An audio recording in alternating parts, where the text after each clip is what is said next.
صحیح بخاری میں ایک بادشاہ کا واقعہ ہے، بادشاہ کا۔ میں نے جب اسے پڑھا تو میں حیران ہی رہ گیا کہ ہرقل بادشاہ نے حضرت ابو سفیان رضی اللہ تعالیٰ عنہ جو اس وقت ابھی کلمہ نہیں پڑھتے تھے، ان کو بلا کے نبی پاک علیہ السلام کے بارے میں ساری باتیں پوچھی، ایک ایک بات اس نے حضور کے بارے میں پوچھی، اور آخر میں یہ بھی پوچھا کہ کیا انہوں نے معاذ اللہ کبھی جھوٹ بولا ہے؟ ابو سفیان کہنے لگے نہیں، قربان جاؤں، میری مخالفت اپنی جگہ پہ، لیکن وہ میرے سامنے پیدا ہوئے ہیں، 40 سال کی عمر میں اعلان نبوت کیا ہے، ان کی گود میں بیٹیاں کھیلتے میں نے دیکھی ہیں، ان کے مقدس بال میرے سامنے سفید ہوئے ہیں، محبوب نے جب بھی بولا حق اور سچی بولا ہے۔ اس کی طبیعت میں دین اتر گیا بادشاہ کی۔ اس نے اس کے جواب میں بڑا خوبصورت جملہ کہا، کہنے لگا جس نے بندوں سے کبھی جھوٹ نہیں بولا وہ یہ جھوٹ کیوں بولیں گے کہ میں اللہ کا رسول بن کے آیا۔ اس کی طبیعت تسلیم کر گئی کہ نبی پاک علیہ السلام سچے اور آخری نبی ہیں، اور اس نے اظہار بھی کیا، کہنے لگا مجھے یہ تو امید تھی کہ اللہ کے آخری محبوب علیہ السلام اپنی شانوں، عظمتوں، رفعتوں، بلندیوں سمیت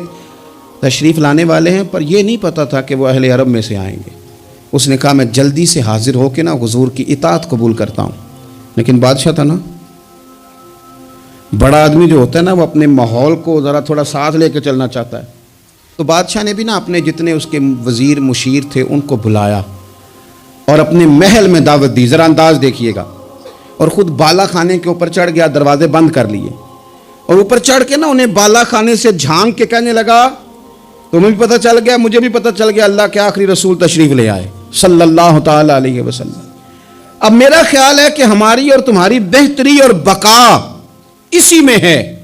کہ ہم بیٹھے نہ رہیں، جلدی سے جا کے محبوب پاک کے دامن کو تھام لیں، حضور کی فرما برداری قبول کر لیں۔ اب جب بادشاہ نے یہ بات کی تو وہ جو وزیر تھے، مشیر تھے، ان کی حالت اتنی خطرناک ہو گئی کہ وہ تو دروازوں کی طرف دوڑے کہ کھولیں گے اور نوچ لیں گے بادشاہ کو، یہ کیا کہہ رہا ہے معاذ اللہ۔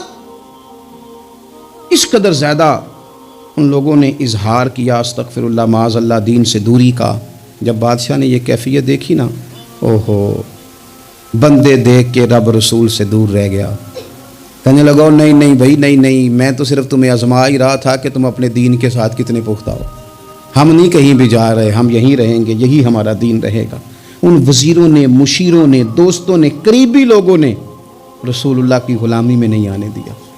اتنا برا اثر کرتے ہیں یہ مشیر وزیر، اتنا خوفناک حال کر دیتے ہیں انسان کا قریب رہنے والے لوگ کہ سامنے کرم کا دریا بہ رہا تھا،